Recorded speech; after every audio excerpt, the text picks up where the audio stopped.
जय Hind defence aspirants, welcome back again. मैं आपका दिव्यांशु पांडे, आप सभी मुझको जानते होंगे और फैक्ट फ्लिकर के इस सेशन में आप सभी का स्वागत है। आज की टॉपिक जिसके बारे में हम आज डिस्कस करने वाले हैं वो एक न्यू अपॉइंटमेंट से रिलेटेड है। जी हाँ, इस अपॉइंटमेंट और इस पद का नाम है new deputy chief of army staff in the strategic domain.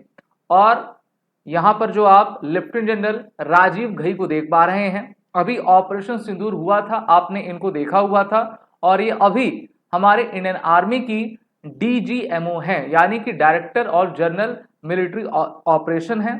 अब इनको भारत सरकार के द्वारा प्रमोट करके deputy chief of army staff strategy के डिपार्टमेंट आपका कर दिया गया है और ये काफी इंपॉर्टेंट पोस्ट है जो ओवरसी इंडियन आर्मी के जितने भी काम होते हैं उसको हैंडल किया करेगी।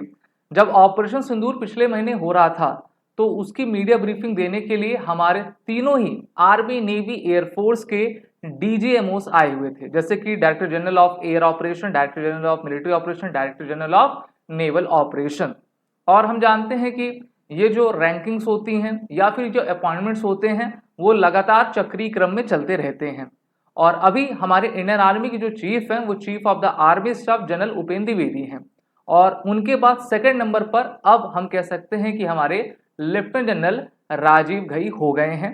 अगर बात करते हैं कि ये पद होता क्या है और इसका काम क्या क्या रहता है, तो देखिए यहाँ पर कहा गया है कि the deputy chief strategy is relatively new vertical created to oversee the Indian army's operation and intelligence directorates among other important branches. तो मेनली जो इंटेलिजेंस गैदर होता है उसको हम एनालिसिस कैसे करें, अपनी स्ट्रेटजी को कैसे बनाएं, उस वर्टिकल पे हम कैसे चलें और भारत की सुरक्षा आंतरिक और बाह्य रूप से कैसे कर पाएं, ये डिपार्टमेंट किया करता है। It is considered one of the most crucial appointments with in the Indian army. और मैं आपको ये भी बता दूं कि अभी हाल ही में 4 जून 2025 को लेफ्टिनेंट जनरल घई को हमारे भारत के राष्ट्रपति जी के द्वारा उत्तम युद्ध सेवा मेडल यानी कि UYSM दिया गया था। और अभी जो डिफेंस इन्वेस्टिचर सेरेमनी हुई थी वहां पर इनको इस सम्मान से सम्मानित किया गया था। इस सम्मान के हकदार हमारे सभी ऑफिसर्स हैं, हमारे सभी सोल्जर्स हैं जिन्होंने दिन रात नहीं देखा और मां भारती की सेवा की हुई है। और आपको ये भी बता दूं कि हमारे जो राष्ट्रपति होते हैं वो इंडियन आर्म फोर्सेस के सुप्रीम कमांडर रहा करते हैं। ये जो पिक्चर है हमारे सीडीएस जनरल अनिल चौहान की है। अभी सिंगापुर में शांग्रीला डायलॉग हुआ था और उसमें ये गए हुए थे जहां पर इन्होंने जो वेस्टर्न मीडिया है उनको अपने तरफ से स्पीच दी थी और अपने तरफ से हम कह सकते हैं कि इंटरव्यू दिया था और भारत का स्टैंड क्लियर किया। कहा कि देखिए, losses are not important, what is important is that what we achieve और नॉट। ठीक है, भारत का कोई भी राफेल या Su-30 विमान क्रैश नहीं हुआ है, ना ही पाकिस्तान के द्वारा मार गिराया गया है। इसको इन्होंने स्पष्ट कहा और कहा था कि जो भी टेक्निकल मिस्टेक्स हमने की थी उसको हमने इंप्रूव किया, रेक्टिफाई किया और 2 दिन के बाद हमारे सभी फाइटर जेट्स फ्लाई ऑफ करने लगे थे। तो ये इंपॉर्टेंट बातें कही गई हैं हमारे सीडीएस जी के द्वारा। और आप जानते हो कि ये भारत के दूसरे सीडीएस हैं। इनसे पहले सीडीएस जनरल आपके बिपिन रावत थे और इनके बाद इनको आपका बनाया गया है। ये लेफ्टिनेंट जनरल थे, रिटायर्ड, और इनको प्रमोट करके हमारे भारत सरकार के द्वारा गजट नोटिफिकेशन में अमेंडमेंट लाकर इनको सीडीएस आपका भारत का बनाया गया है। वहीं पर बात कर लेते हैं डीआरडीओ की भी। तो डीआरडीओ का full form defence research development organisation है, रक्षा अनुसंधान और विकास संगठन है।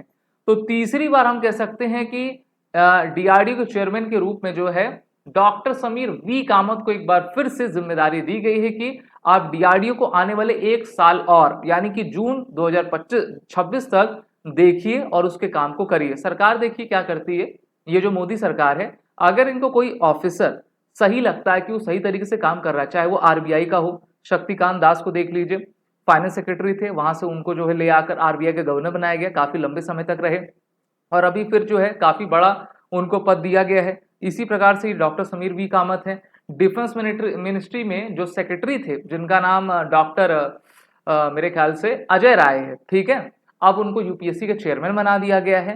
तो कहते हैं ना कि जो आपके साथ रहते हैं, जो बेहतर काम करते हैं, तो उनको आप प्रमोट करके या फिर अगर वो रिटायर भी हो जाते हैं तो आप उनको एक अच्छा पद दे देते हैं।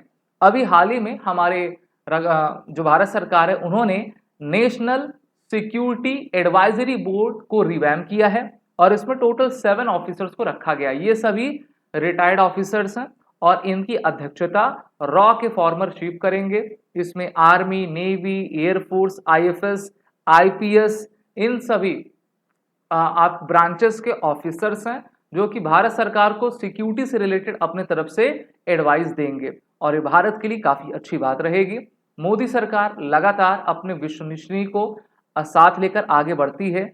हम देखते हैं कि जितने भी इनकी अपॉइंटमेंट्स रहती है टॉप लेवल पर, वो मेरिट बेस्ड रहा करती है। जैसे कि आप यहाँ पर मोदी जी के लेफ्ट हैंड साइड देख सकते हैं, हमारे national security adviser Ajit Doval हैं। काफी लंबा कार्यकाल है, 80 लगभग 80 साल के आपके हो चुके हैं। कैबिनेट मिनिस्टर का दर्जा ये प्राप्त है और ये तीसरा टर्म अपना एनएसए का आपका कर रहे हैं और इनकी देखरेख में भारत काफी सुरक्षित है और हमने देखा कि किस तरीके से हम सिक्योरिटी को इंप्रूव भी करते जा रहे हैं। सीसीएस जो होती है, कैबिनेट कमेटी ऑन सिक्योरिटी, जितने भी इंपॉर्टेंट मेजर अपॉइंटमेंट्स होती है उस पर वो फैसला करती है, जिसकी अध्यक्षता भारत के प्रधानमंत्री किया करते हैं।